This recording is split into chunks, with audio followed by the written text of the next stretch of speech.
Sara Crowe's with Polaris, an organization that the AML community has been proud to work with for a number of years. And what I'd want to do is get our community up to speed on what's happening during this crisis that nobody could have predicted, of course, the pandemic. And I would preface it by saying we've talked to some of our law enforcement partners, and they have said there's been a spike in certain types of frauds. And whenever there's a crisis, unfortunately, there's always new ways in which people take advantage of each other. And I thought with so much that your organization has invested in, and the financial sector invested in our partnering, that perhaps you could give us an update on both what's going on in general and particularly what's going on during this particular, stay at home and different types of requirements depending what region of the country you're in.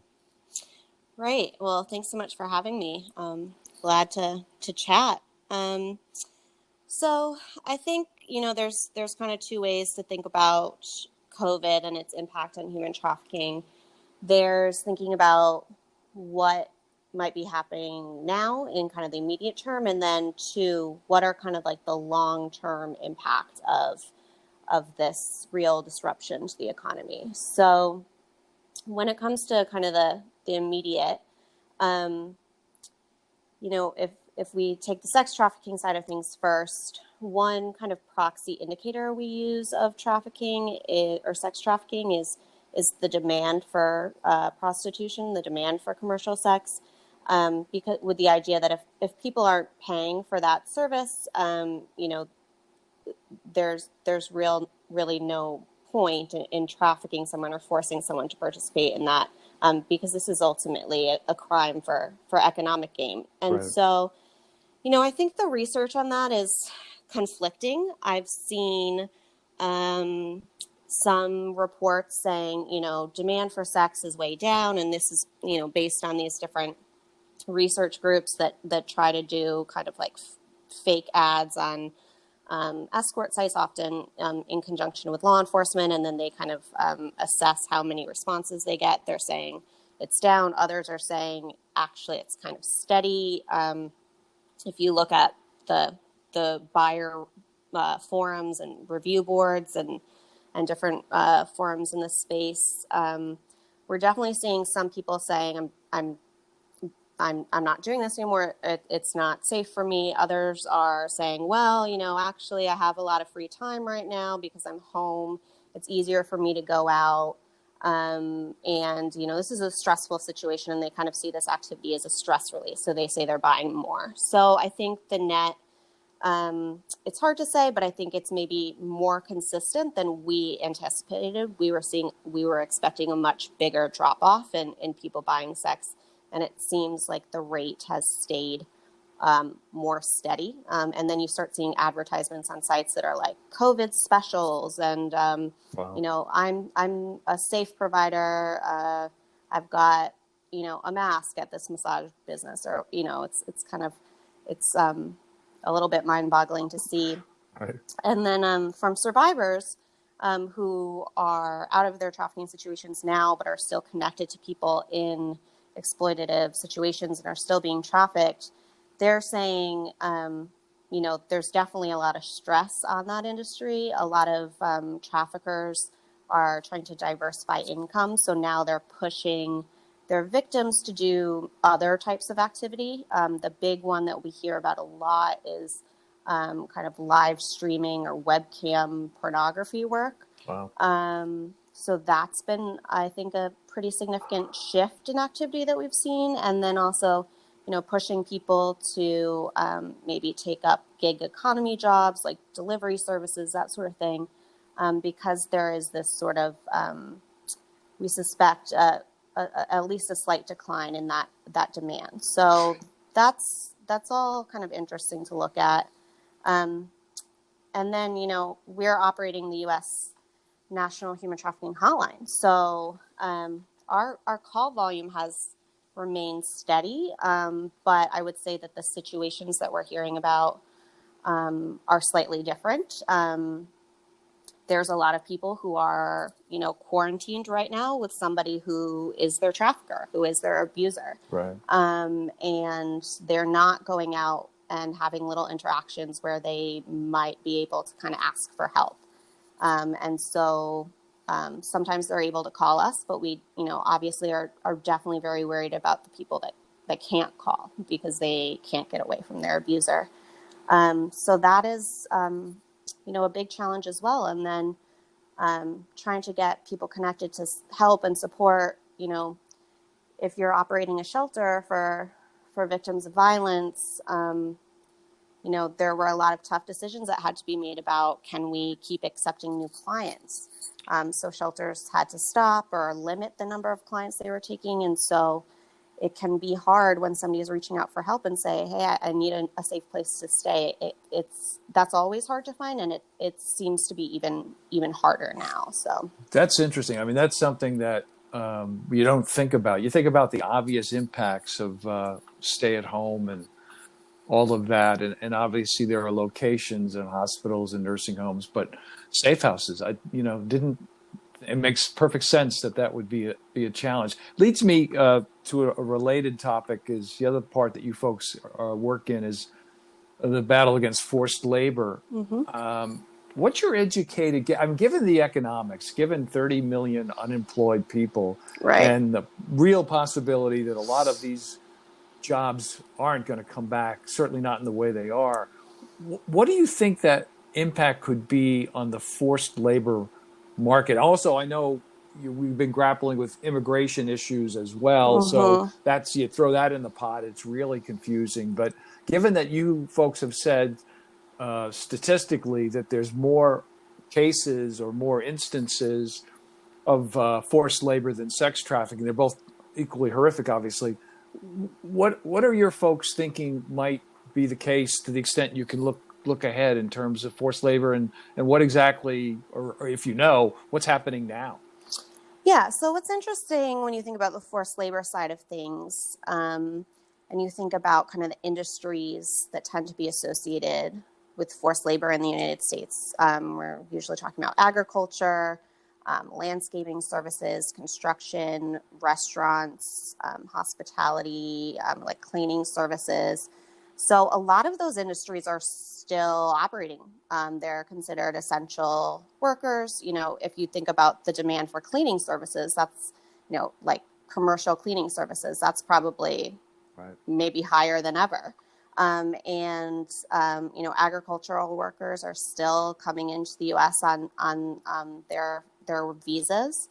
One thing that was a little bit concerning, and I sort of understand, but at the same time, the fallout from this is, in order to kind of expedite getting some of these essential workers who come on these legitimate work visas into the U.S. and work kind of in these very challenging industries, the administration waived some of the normal steps in the process, which included being interviewed at an embassy, which is usually what happens when you go to your embassy interview. That is a time that the embassies tend to educate you about your rights in America, and they give you a pamphlet about your rights in the U.S. and who to call if your employer is trafficking you or exploiting you. And those interviews are being waived. So, we're not exactly sure what that means about our people getting information about, hey, you can't be in debt to your employer. Your employer can't take your passport. And if they do, or they threaten you, this is who you call. There's probably less consistent messaging to that group of people right now. Wow. So that's so that's something that's definitely concerning. And then I think, for the industries that aren't included in maybe those essential categories, like the restaurants, hospitality, obviously have been taking a huge decline. So in the short term, it's hard to say what's going on. I think in the long term, what I'm worried about is this kind of economic decline. If you think about, this is kind of odd, but if you think about human trafficking or slavery almost as like a management practice, Mm-hmm.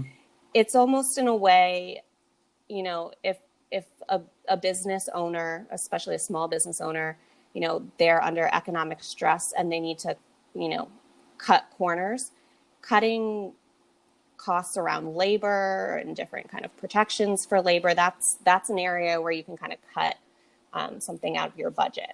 So it does make me think, if these businesses are under a lot of stress in the future, are there going to be more people that, typically followed the rules that are suddenly thinking, you know what, I'm not going to pay this person consistently.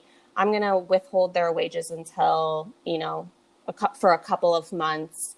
And I know they can't really leave because I've got their wages. So are we going to start seeing some situations like that that maybe are increasing exploitation in the future as these small businesses are under this kind of pressure? So, one thing we've almost been talking about as a preventative practice is how do we get more information about small business loans out there? So when people are making decisions, it's like, okay, they have a little bit extra to make sure that they're treating their employees correctly. So that's kind of another whole other facet of this conversation. So have you, based on these concerns, have you been able to reach out to anyone in the various government agencies on these issues? Because obviously, as we know, during the stimulus and the loans, they just wanted to get things out the door. So there really wasn't any opportunity. And I think what you just discussed probably happens anyway, right? When people withhold funds because they can. So this would just make it even more possible. But has there been any receptive ears during these couple of months for the issues that you folks cover? And I'm not being partisan here. It's just more about, because I know that Polaris has a good bipartisan support within policy, any sort of policy body, whether it's congressional or executive. But during this time, are you folks, to the extent you can talk about it, been able to reach out to some of your former, hopefully current partners and say you should be thinking about these things as well? Or is it just, there's just so much going on that really isn't possible? Right. No, I mean, we're definitely trying to do that.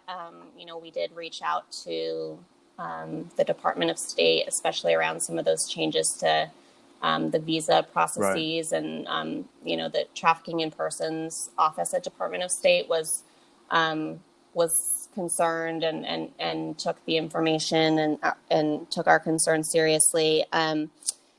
Definitely, continuing to try and follow some of these legislative initiatives about what are in these bills, what is that going to look like, how is that going to shake out, and I think everyone's in the same position where you're looking at these bills that come together very quickly and trying to do all of these different calculations of how this is going to be implemented over time. And so just trying to influence and put in our thoughts as we can. And, we are part of different coalition groups that are trying to, submit letters and recommendations about what we think should be pursued. So all of that's ongoing. And then actually today, something that I was forwarded that I didn't know about was that the Department of Health and Human Services, the Office of Trafficking in Persons, which funds a lot of victim services, actually just put out a special memo on stimulus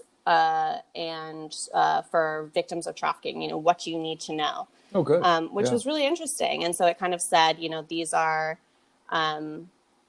it was pretty simple, but these are the categories that would automatically get a check. These are the categories that you're going to have to go to the website and make sure. And then one of the big topics they talked about, which, I'm very passionate about, a lot of people have spoken about, is for people who don't have bank accounts, how do you get a stimulus check? What do you do? And so I was happy to see that they actually included information about the project I've been working on with the UN for a while to create bank accounts for survivors of trafficking that sometimes have difficulties opening, just bank accounts. And so there are 6 kind of major U.S. banks that are participating in the U.S. Our friend Rick at Truist is a champion of this. Sure. And Wells Fargo, U.S. Bank, Citi, Bank of the West. I'm Bank of America. I'm sure I'm blanking on the others right now.